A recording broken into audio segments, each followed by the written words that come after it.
Hey, Stephen Priest with Class 1 University and class1modelworks.com.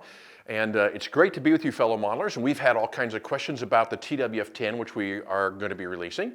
And so I thought we would take a few minutes to answer some of those questions. This is a very unique car.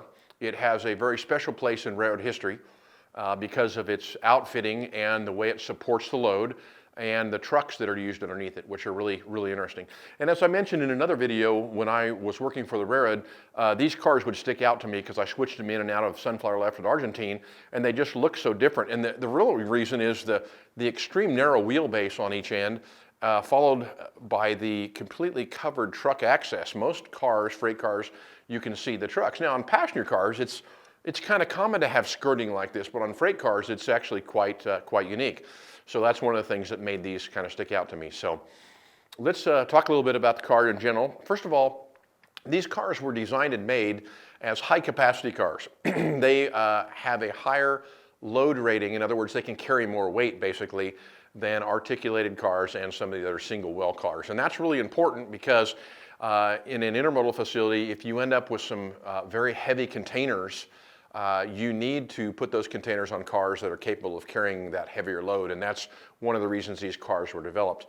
The other thing about them is, and we'll talk about this in depth here as we go, is that the truck system is very different because underneath and above the truck, up in this area here, there are actually leaf springs that are going to take the weight of the truck or of the load and transfer it via the rail through some heavy-duty leaf springs like in the back of your pickup truck. And we'll show you and talk about that. And the leaf springs and the suspension system is the reason these ends are beefed up. These ends are basically a beam that allows that whole end of the car to be a support mechanism rather than just the bolster like on most cars. So we'll talk about that. It's quite amazing. So here's another view of the car. You'll notice the very close set wheel set, which is really cool. And then we're going to talk about the structure here. The main structure of the car works like this. The bed of the car itself right here is where the weight of the container sits in. That weight is shifted up to this box beam, and this box beam then carries it down into the structural area down here. And you'll notice there's several stiffeners. There's this kind of a double triangular stiffener right here. And underneath, there's kind of an anti-buckling angle, and that keeps this side metal panel from buckling. And the same thing on the end of the car. There's a little piece of basically L girder welded onto the end of the car. And we've got some better shots of that here. So here you can see Brad is actually leaning on and touching the side support, and here on the end you can see the L girder support there, which is neat. You can also see the box beam really clearly here and how it runs down the entire length of the car. Another interesting thing about that is since this is one of the main, if not the main structural member in the car, the jack pad, which is right here, and the tow and lift lug, which is right here, are welded onto that and then supported with some gusseting off of that. So if this car was needed to be lifted off its trucks, the jack would go underneath this pad right here. And if it needs to be lifted by a crane from above, that would happen through this eyelet here, where it could be lifted off the trucks. The body could be lifted off the trucks. And then if it needed to be moved, like with a tug, which would be like a tractor with a chain with a hook, it could be used in the holes there as well. There's a box right back here, this kind of weird looking box with this setup right here. This is the IBCU box, the inner box connector unit. Trailer Train had some problems with the crews just taking the IBC, which are the pins that basically hold the containers together. If you have two containers, they're held together by an IBCU or an inner connector box or inner box connector unit. And those were often just thrown back in the well of the car. The problem is they had a problem with the container being set in and on top of that, and the entire weight of the container was sitting on that one point, and it poked through the bottom of one of the well cars and actually caused the floor of the car to fail, and the containers dropped down onto the rail. So Trailer Train quickly began to retrofit a lot of their fleet with these IBCU boxes, which is where the connectors are. Here again is a close-up of the end of the car, the support mechanism, the cut lever, of course, but you'll notice the L brace here and the L brace here as well. That gives the end of the car a lot of support. The box beam, you'll notice, has two holes in it here, kind of triangular looking holes. That is just for water drainage, basically. so that the water, if there's any water or moisture inside those box beams, it can dry out without sitting there for years and years and years sealed in. You also notice there's some 45s or some 30-degree angles right here, which work to not only keep these box beams square at 90 degrees, but also helps to transfer the load from the containers into the end here, so that load can then be transferred through the leaf springs through the truck to the railhead. So here's where it gets interesting. This is the Wagon Union truck, and there's a few really neat things about it. First of all, it's a solid casting. Most freight car trucks have two side frames and then a cross member or bolster piece. And this does not have that. This is all cast into one, and there's where the springs normally are, which is right here. There are no springs, there's just a support mechanism. So this is supported a lot like a pickup truck is. If you look at the back of your pickup truck, you've got large leaf springs that come down from the body of your truck and touch the top of your axle. In this case, they're touching the top of the side frame and then go up to the other end. So what effectively happens here is instead of all the weight of the car being transferred to the bolster, which is where most cars support their weight, this supports the weight in all four corners of the end boxes of the car. So the weight is transferred at two places on this side by the leaf spring and two places on the other side. And where they're supported happens to be the corners of the end. So the support is actually on the outside of the trucks on each side of the car. So you've got this huge, immense support system, which is very, very stable. And we'll show you another picture of it here. So this is under the car, inside the car, and you can see the leaf springs right here. This kind of boxy area right here is what goes down to the truck itself.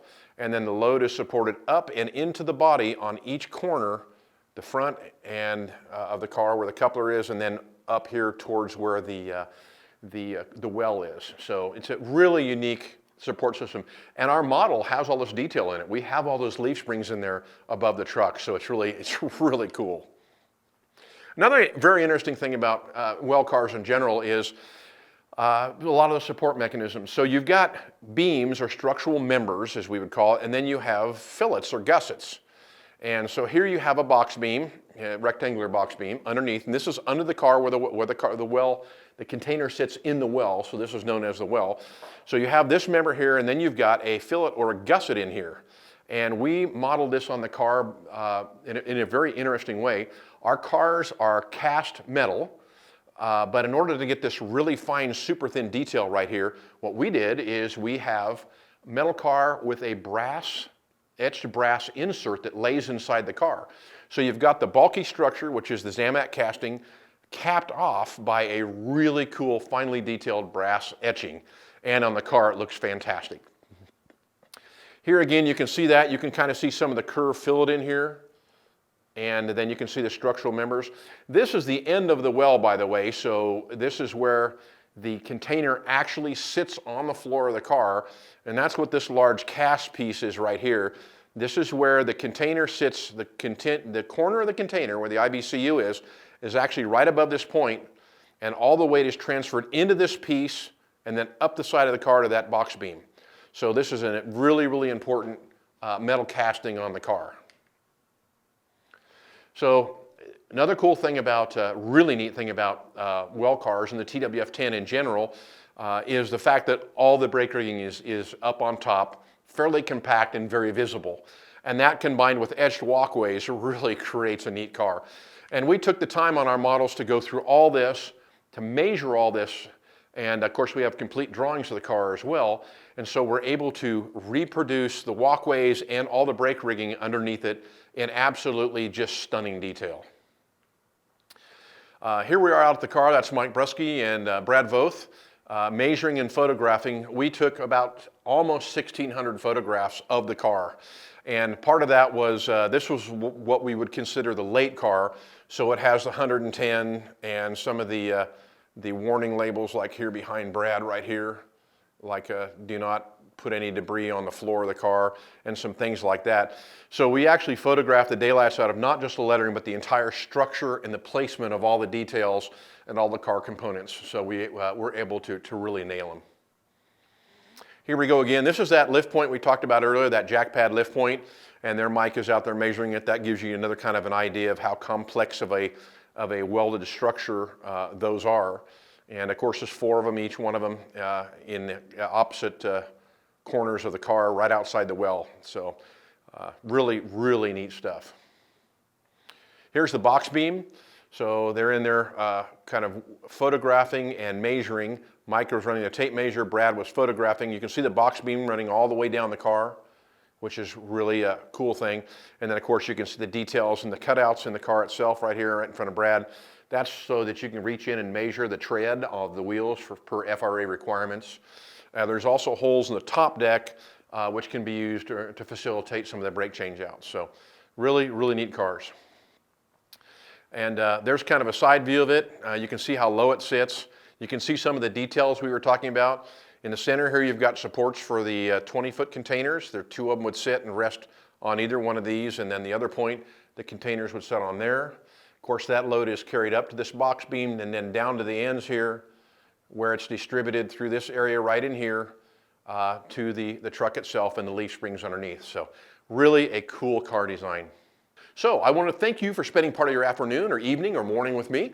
And I want to let you know that at class1modelworks.com, these cars are available on the website for pre-order. Go to class1modelworks.com and check them out. And make sure you order because they are limited run and limited supply.